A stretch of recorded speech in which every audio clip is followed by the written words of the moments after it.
Welcome everyone. तो six edition का हम लोग जो समरी कोर्स कर रहे थे उसका सेकंड पार्ट है यूनिट 1 में। तो आज हम लोग देखेंगे टीचर सेंटर एजुकेशन क्या होता है, मिक्स्ड ग्रुप क्या होता है, लर्नर सेंटर क्या होता है, कुछ टर्म्स ऑफ टीचिंग देखेंगे, styles of teaching, 4 pillars of learning जो कि रिसर्चर जैक्स डेलोर ने दिया था जो कि फ्रांस के थे, और आखिर में देखेंगे लर्निंग थ्योरीज। तो जो ये पीडीएफ अगर आपको डाउनलोड करना होगा तो ये पीडीएफ आप वीडियो के नीचे डिस्क्रिप्शन में जाके डाउनलोड कर सकते हैं। चैप्टर स्टार्ट करने से पहले दो चीज आपको बता दूं।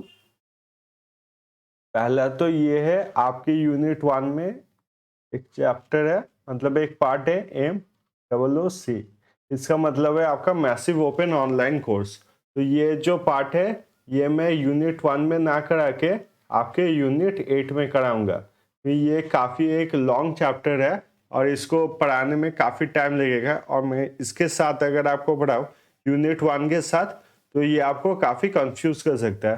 तो यूनिट 8 में हम लोग का ICT उसका जो पहला वीडियो होगा वो होगा MOOC के बारे में। और दूसरा बात जो है, अभी जो हम लोग पढ़ने वाले हैं वो हम लोग पढ़ने वाले मेनली लर्निंग के बारे में, कि क्लासरूम में लर्निंग कैसे किया जाता है। तो क्लासरूम में हम लोग को जो लर्निंग होता है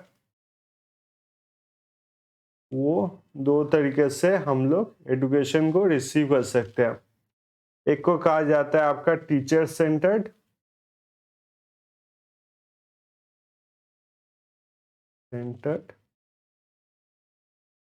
और दूसरा आपका स्टूडेंट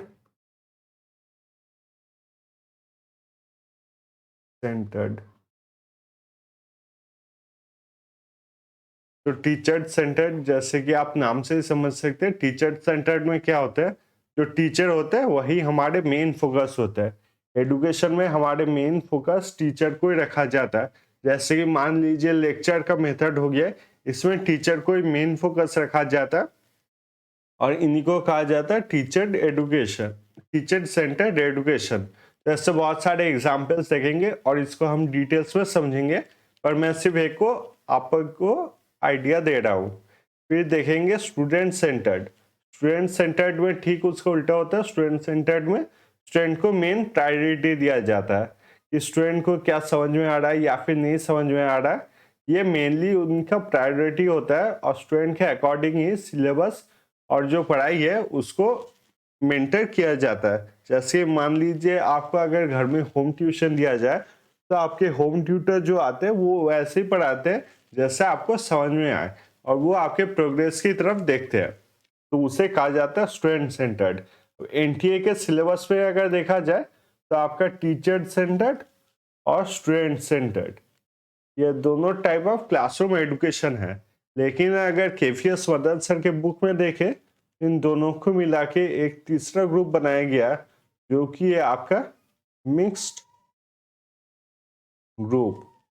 ये मिक्स्ड ग्रुप में क्या होता है, कुछ स्टूडेंट सेंटर्ड फीचर रहता है और कुछ टीचर सेंटर्ड फीचर रहता है। तो ये दोनों मिला के मिक्स्ड ग्रुप बनाया गया। हालांकि आपके सिलेबस में सिर्फ टीचर सेंटर और स्टूडेंट सेंटर्ड ही है, लेकिन ये केवीएस मदन सर की बुक की हम समरी कर रहे हैं और उसमें मिक्स्ड ग्रुप है, तो हम मिक्स्ड ग्रुप भी इसमें देखेंगे। तो चलिए चैप्टर को स्टार्ट करते हैं। तो सबसे पहले देखेंगे हम लोग टीचर सेंटर एजुकेशन क्या है।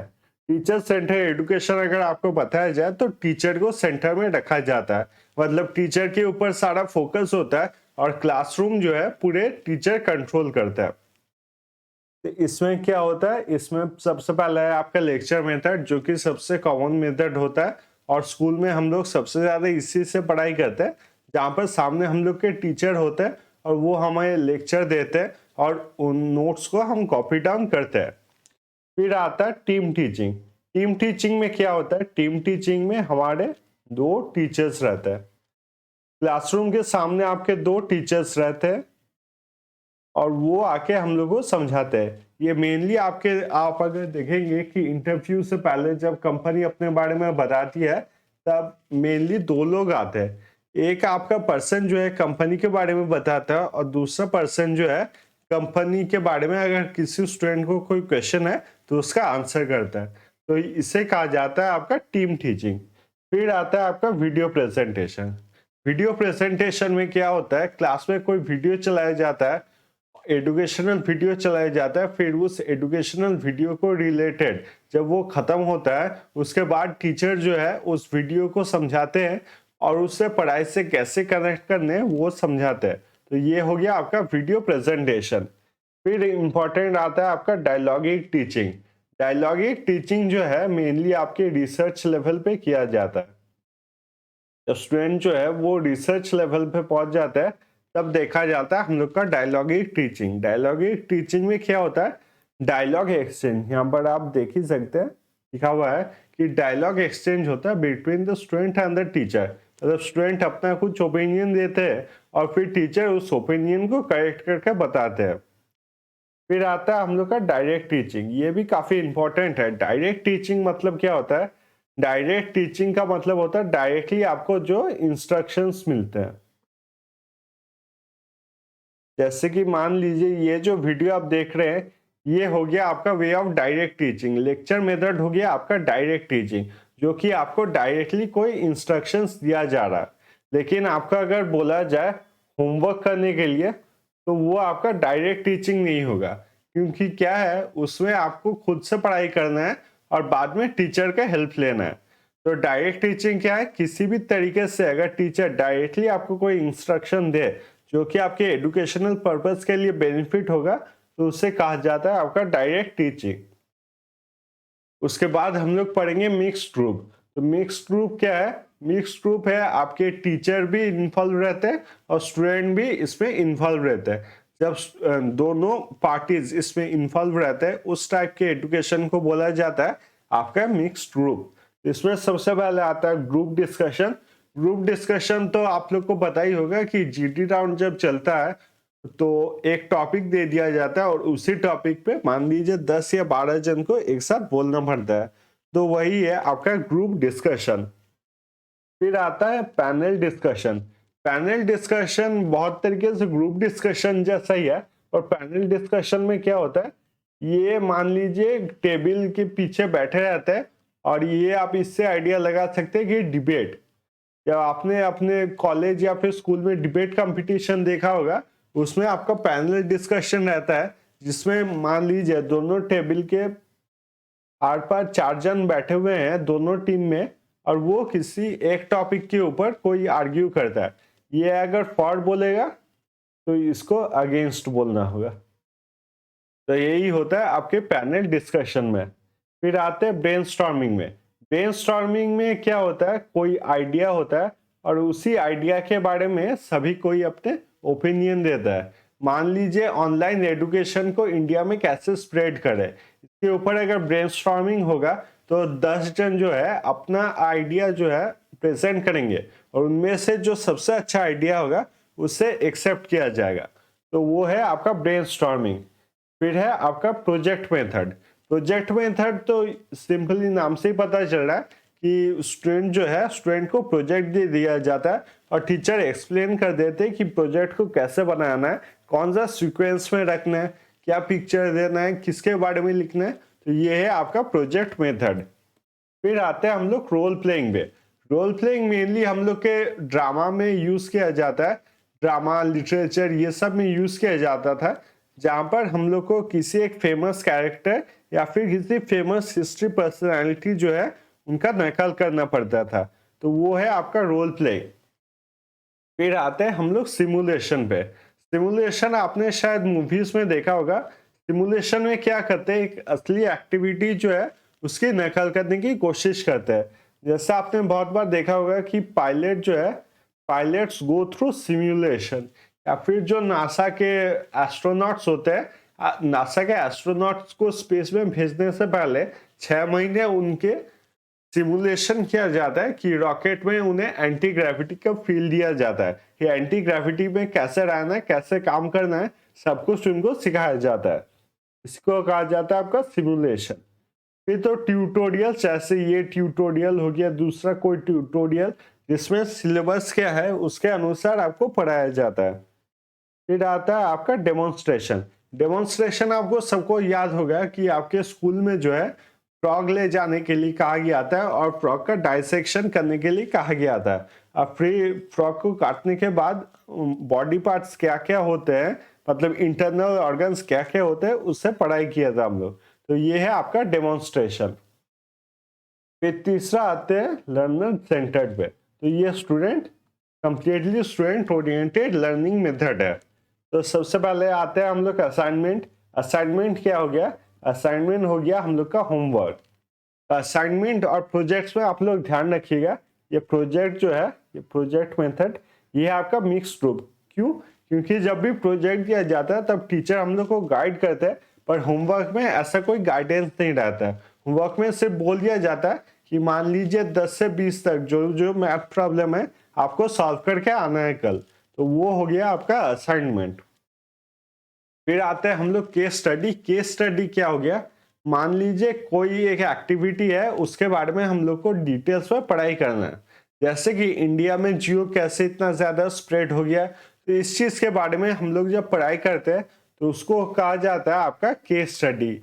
या फिर आप अगर देखें कि नाजी जर्मनी जो है यूरोप में इतना ज्यादा फेमस कैसे हो गया था, तो ये सब है आपका केस स्टडी। फिर आते हैं हम लोग पर्सनलाइज इंस्ट्रक्शन में।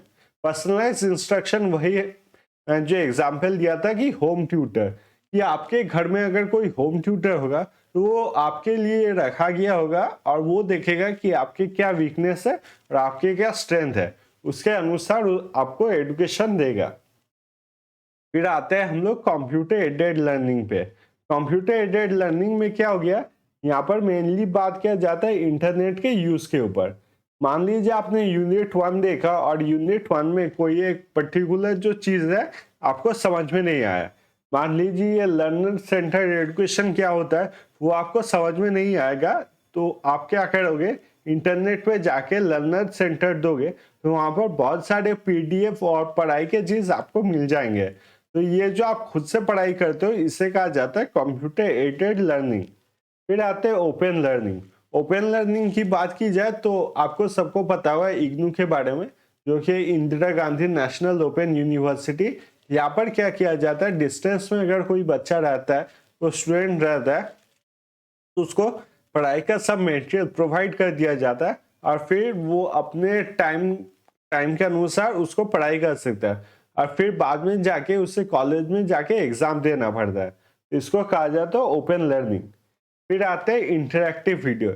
इंटरैक्टिव वीडियो में क्या होता है, ज्यादातर ये जो इंटरैक्टिव वीडियोस होते हैं ये टच स्क्रीन पे पढ़ाया जाता है। तो ये ज्यादातर बच्चों के लिए होता है, जैसे कि बच्चों को दिखाया जाता है व्हाट आर द अल्फाबेट्स। तो आपको 3 ऑप्शन दिया जाता है, ए, 1 या फिर 7। तो बच्चा अगर ए पे क्लिक करेगा तो वहां पर दिखाएगा ओ वेरी गुड, और उसके बाद नेक्स्ट क्वेश्चन दिखाया जाएगा। तो इसको कहा जाता है इंटरैक्टिव वीडियो। फिर आते हैं ह्यूरिस्टिक मेथड। ये काफी इंपॉर्टेंट है। तो ह्यूरिस्टिक मेथड क्या है? जब आप सेल्फ लर्निंग करते हो, मतलब आप खुद से पढ़ाई करते हो, तो उसे कहा जाता है ह्यूरिस्टिक मेथड। मैंने ये एग्जाम्पल कल भी दिया था। मान लीजिए आपको पनीर पकौड़ा खाने का मन हो रहा है, तो आप पनीर पकौड़ा खाने का जब मन हो रहा है तो आप क्या करोगे? यूट्यूब में जाके इसके वीडियो देखोगे और यूट्यूब से सीखोगे कि आपको कैसे ये कुक करना पड़ता है। तो ये हो गया आपका ह्यूरिस्टिक मेथड। फिर आते हैं टर्म्स ऑफ टीचिंग में। टर्म्स ऑफ टीचिंग आपको 2 सिर्फ देखना है, पहला है रिफ्लेक्टिव टीचिंग और दूसरा है आपका ब्लेंडेड लर्निंग। तो रिफ्लेक्टिव टीचिंग में क्या होता है? रिफ्लेक्टिव टीचिंग में टीचर जो है अपने आप को सेल्फ इवैल्यूएट करता है। इसको माइक्रो टीचिंग भी कहा जाता है।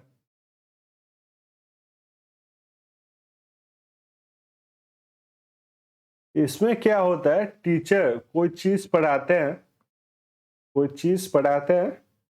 और फिर टीचर देखते हैं कि क्लास में कैसा रिएक्शन हो रहा है, तो उस रिएक्शन से उनको मिलता है फीडबैक।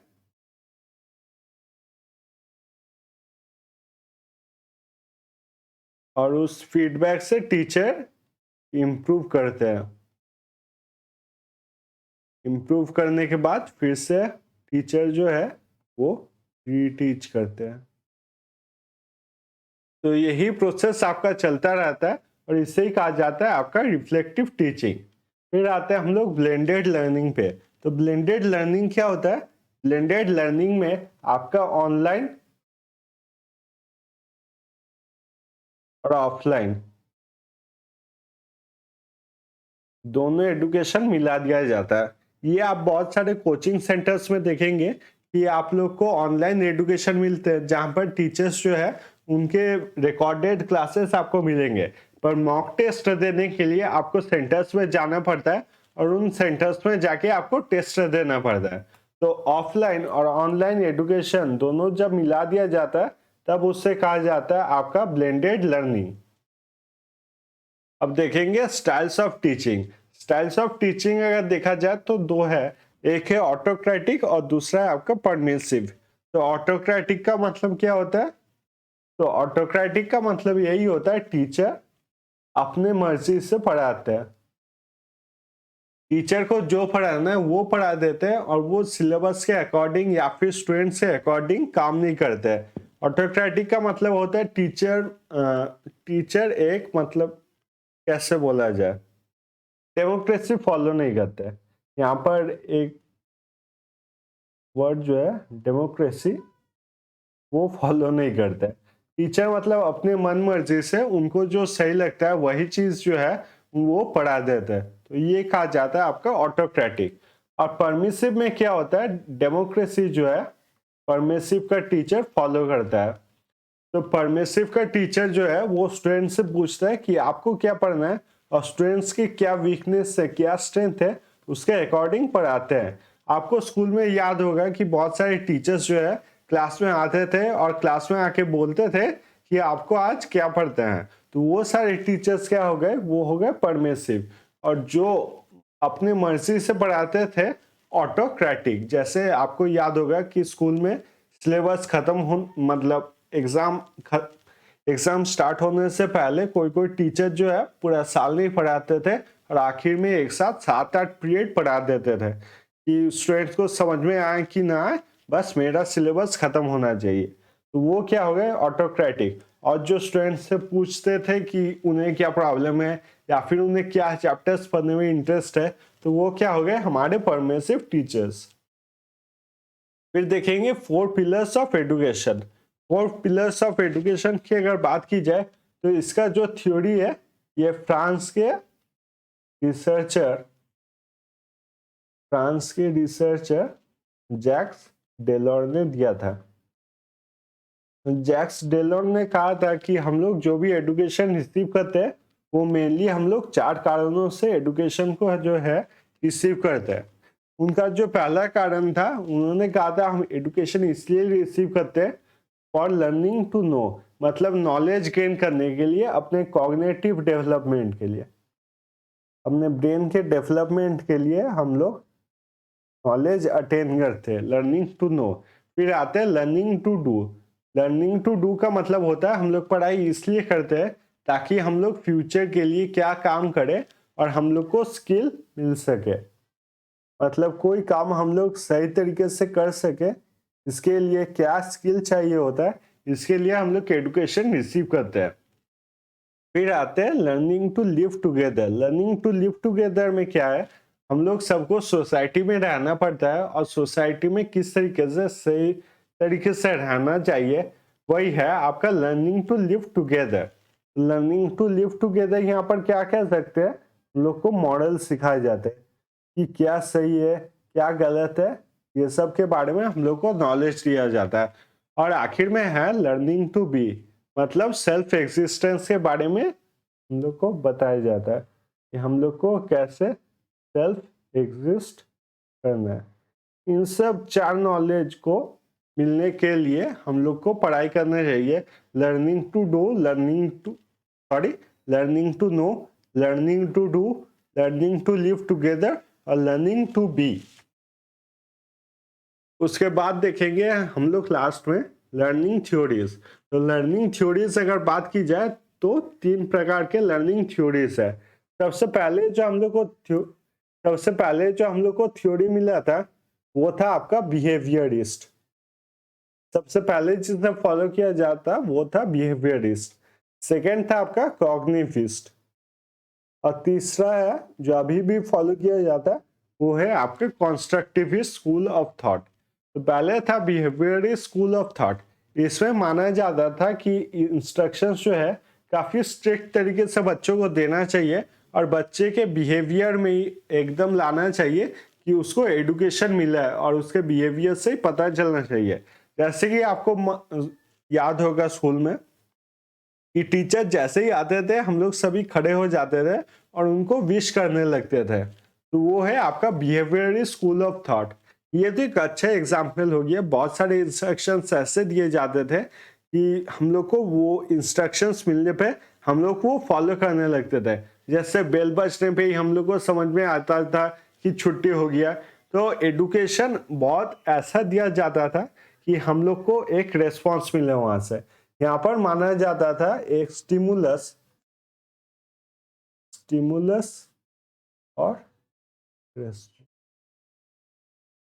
तो एडुकेशन को आपके स्टिमुलस और रेस्पॉन्स के तरह देखा जाता था। स्टिमुलस क्या हो गया? स्टिमुलस हो गया कोई भी एक्टिविटी और उस एक्टिविटी में जैसे हम लोग रेस्पॉन्ड करते थे वो है रेस्पॉन्स। जैसे कि टीचर का क्लास में आना स्टिमुलस, हम लोग का खड़े हो जाना रेस्पॉन्स, बेल बजना स्टिमुलस, हम लोग का समझना छुट्टी हो गया है वो है आपका रेस्पॉन्स। तो ये बिहेवियरिस्ट स्कूल ऑफ थॉट में ट्राई किया जाता था कि बच्चों के जो बिहेवियर है उसी में आपका पहले से एंटर कर जाए एडुकेशन। फिर आते कॉग्निटिव स्कूल ऑफ थॉट।